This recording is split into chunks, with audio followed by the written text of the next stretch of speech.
ഏറ്റവും എളുപ്പത്തിൽ നട്ടു വളർത്താൻ പറ്റുന്ന പൂച്ചെടി ഏതാണെന്ന് ചോദിച്ചാൽ യാതൊരു സംശയമില്ല, ഉറപ്പിച്ച് പറയും ഓർക്കിഡ്സ് എന്ന്. നമ്മൾ സാധാരണയായി മണ്ണിൽ നട്ടു വളർത്തുന്ന ചെടികളെ അപേക്ഷിച്ച് വ്യത്യസ്തങ്ങളായ സ്വഭാവ സവിശേഷതകളാണ് ഓർക്കിഡ് ചെടികൾക്കുള്ളത്. ഈ സവിശേഷതകൾ മനസ്സിലാക്കി അനുയോജ്യമായ സാഹചര്യങ്ങൾ നൽകിയാൽ അതീവ മനോഹരങ്ങളായ പൂങ്കുലകൾ നിറഞ്ഞു നിൽക്കുന്ന ഓർക്കിഡ് ചെടികൾ നമുക്ക് അനായാസം വളർത്തിയെടുക്കാം. ഓർക്കിഡ് വളർത്തുമ്പോൾ 4 പ്രധാന കാര്യങ്ങൾ ശ്രദ്ധിക്കണം: സൂര്യപ്രകാശം, പോട്ടിംഗ് മീഡിയം, വളപ്രയോഗം, ജലസേചനം. ഈ 4 കാര്യങ്ങളിൽ വളപ്രയോഗത്തെക്കുറിച്ചാണ് ഇന്നത്തെ ഈ വീഡിയോയിൽ പ്രതിപാദിക്കുന്നത്. ഈ 4 സാഹചര്യങ്ങളും കൃത്യമായി ലഭിച്ചാൽ ഓർക്കിഡ് ചെടികൾ ഈ വീഡിയോയിൽ കാണുന്നത് പോലെ നിറഞ്ഞു പൂവിടും. ആദ്യം തന്നെ എൻ്റെ ഓർക്കിഡ് കളക്ഷനിൽ ഇപ്പോൾ പൂത്തു നിൽക്കുന്ന കുറച്ച് ചെടികളെ ഞാൻ പരിചയപ്പെടുത്താം. ഈ കാണുന്നതെല്ലാം ഡെൻഡ്രോബിയം ഓർക്കിഡ്സ് ആണ്. ഓർക്കിഡ് ചെടികൾ ആദ്യമായി വളർത്തുന്നവർ മിതമായ വിലയിൽ തൈകൾ ലഭിക്കുന്നതും എളുപ്പത്തിൽ വളർത്താവുന്നതുമായ ഡെൻഡ്രോബിയം ഇനത്തിലെ ചെടികൾ വളർത്തി ഓർക്കിഡുകളുടെ സ്വഭാവ സവിശേഷതകൾ മനസ്സിലാക്കിയ ശേഷം വില കൂടിയ മറ്റിനങ്ങൾ വളർത്തുന്നതാണ് ഉത്തമം.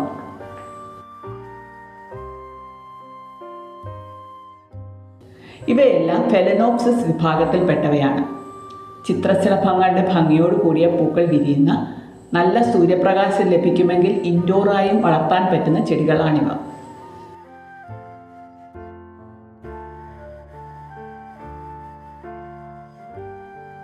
നല്ല വെയിലിലും വളരുന്ന, നേരിട്ട് തറയിൽ ഓടുകഷ്ണങ്ങൾ പാകി നടാവുന്ന മൊക്കാറ ഇനങ്ങളിൽ നല്ല വർണ്ണഭംഗിയുള്ള വലിയ പൂങ്കുലകളാണ് ഉണ്ടാകുന്നത്.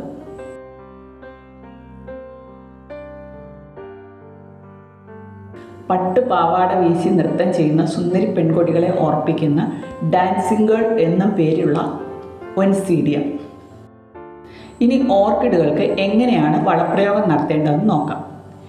ഏറ്റവും കുറഞ്ഞ അളവിൽ ഇടയ്ക്കിടെ വളം കൊടുക്കുന്നതാണ് ഓർക്കിഡുകൾക്ക് ഇഷ്ടപ്പെട്ട വളപ്രയോഗ രീതി. വീക്ക് ഡോസ് വീക്ക്ലി എന്ന് നമുക്ക് ലളിതമായി ഓർക്കിഡുകളിലെ വളപ്രയോഗത്തെ വിശേഷിപ്പിക്കാം. എന്ന് വെച്ചാൽ വളരെ നേരിയ ഡോസിലുള്ള വളം എല്ലാ ആഴ്ചയും കൊടുക്കുക എന്നാണ് ഉദ്ദേശിക്കുന്നത്. വളർച്ചയ്ക്കനുസരിച്ച് നമുക്ക് ഓർക്കിഡ് ചെടികളെ 2ആയി തിരിക്കാം: ഗ്രോയിങ് സ്റ്റേജിലുള്ളവയും ബ്ലൂമിംഗ് സ്റ്റേജിലുള്ളവയും. ചെറിയ ഓർക്കിഡ് തൈകൾ 1-2 വർഷം വളരുമ്പോഴാണ് പൂവിടാറാകുന്നത്. ഈ വളർച്ചാ ഘട്ടത്തിൽ നൈട്രജൻ കൂടുതലും ഫോസ്ഫറസും പൊട്ടാസ്യവും കുറവുമുള്ള NPK വളങ്ങൾ നൽകാം.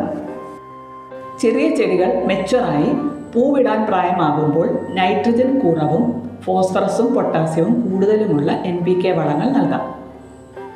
വെള്ളത്തിൽ ലയിപ്പിച്ച് സ്പ്രേ ചെയ്യാൻ പറ്റുന്ന ഈ 2 തരം വളങ്ങളും മാർക്കറ്റിൽ ലഭ്യമാണ്. കണ്ടെയ്നറിൻ്റെ പുറത്ത് എഴുതിയിട്ടുള്ള രീതിയിൽ നേർപ്പിച്ച് വേണം വളം സ്പ്രേ ചെയ്യാൻ. ഇനി ഞാൻ എൻ്റെ ഓർക്കിഡുകൾക്ക് എങ്ങനെയാണ് വളപ്രയോഗം നടത്തുന്നതെന്ന് പറയാം. എൻ്റെ എല്ലാ ഓർക്കിഡുകൾക്കും, അത് തൈകളായാലും പൂവിട്ടതായാലും, ഞാൻ ഒരേ വിധത്തിലാണ് വളം നൽകുന്നത്. 19-19-19 NPK വളം 5 ഗ്രാം 1 ലിറ്റർ വെള്ളത്തിൽ എന്ന കണക്കിൽ ലയിപ്പിച്ച് ആഴ്ചയിലൊരിക്കൽ നൽകിയാണ് ഞാൻ ചെയ്യുന്നത്. 19-19-19 വളം നഴ്സറികളിലും ഓൺലൈനായി ലഭിക്കും. വായു കടക്കാത്ത പാത്രങ്ങളിൽ അടച്ചു സൂക്ഷിച്ചാൽ ദീർഘനാൾ നമുക്ക് ഉപയോഗിക്കാം. എൻ്റെ കളക്ഷനിൽ കുറേ അധികം ഓർക്കിഡ് ചെടികൾ ഉള്ളതുകൊണ്ട് തന്നെ ഞാൻ സ്പ്രേ ചെയ്യുന്നതിന് പകരം വാട്ടറിംഗ് ക്യാനിൽ മേൽപ്പറഞ്ഞ രീതിയിൽ നേർപ്പിച്ച വളം ചെടി നനയത്തക്ക വിധം ഒഴിച്ചു കൊടുക്കാറാണ് പതിവ്. രാവിലെ വെയിൽ വീഴുന്നതിന് മുമ്പ് വളപ്രയോഗം നടത്തുന്നതാണ് നല്ലത്. വൈകുന്നേരം സ്പ്രേ ചെയ്താൽ രാത്രിയിൽ കൂടുതൽ നേരം ചെടികളിൽ ഈർപ്പം നിൽക്കുന്നത് കൊണ്ട് ഫംഗസ് ബാധ ഉണ്ടാകാനുള്ള സാധ്യതയുണ്ട്. പൂക്കളിൽ വളം വീണാൽ പെട്ടെന്ന് കൊഴിഞ്ഞു പോകാൻ സാധ്യതയുള്ളത് കൊണ്ട് പൂക്കളിൽ വീഴാതെ ശ്രദ്ധിച്ച് വേണം വളപ്രയോഗം നടത്താൻ.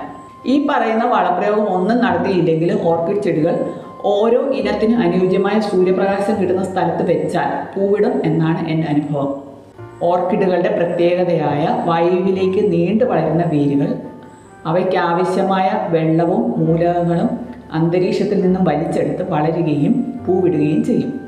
നമ്മൾ ശരിയായി വെള്ളവും വളവും നൽകുമ്പോൾ ചെടി കുറച്ചുകൂടി പുഷ്ടിയായി വളർന്ന് വലിയ പൂങ്കുലകൾ കൂടുതലായി ഉണ്ടാകുമെന്ന് മാത്രം.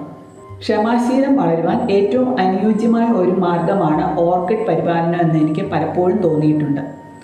മാസങ്ങളോളം കാത്തിരിക്കുമ്പോഴായിരിക്കും ചിലപ്പോൾ പുതിയ ഇലകളും വേരുകളുമൊക്കെ ഉണ്ടാകുന്നത്. എന്നാൽ കാത്തിരിപ്പിനൊടുവിൽ ചെടിയേക്കാൾ വലിപ്പത്തിലുള്ള മാസങ്ങളോളം വാടാതെ നിൽക്കുന്ന അതീവ സുന്ദരങ്ങളായ പൂങ്കുലകൾ സമ്മാനിച്ച് അവ നമ്മെ അത്ഭുതപ്പെടുത്തുകയും ചെയ്യും. വീഡിയോ ഇഷ്ടമായെന്ന് കരുതുന്നു. അഭിപ്രായങ്ങളും നിർദ്ദേശങ്ങളും ദയവായി കമൻറ്റ് ചെയ്യുക. മറ്റൊരു വീഡിയോയുമായി വീണ്ടും കാണാം. Thanks for watching.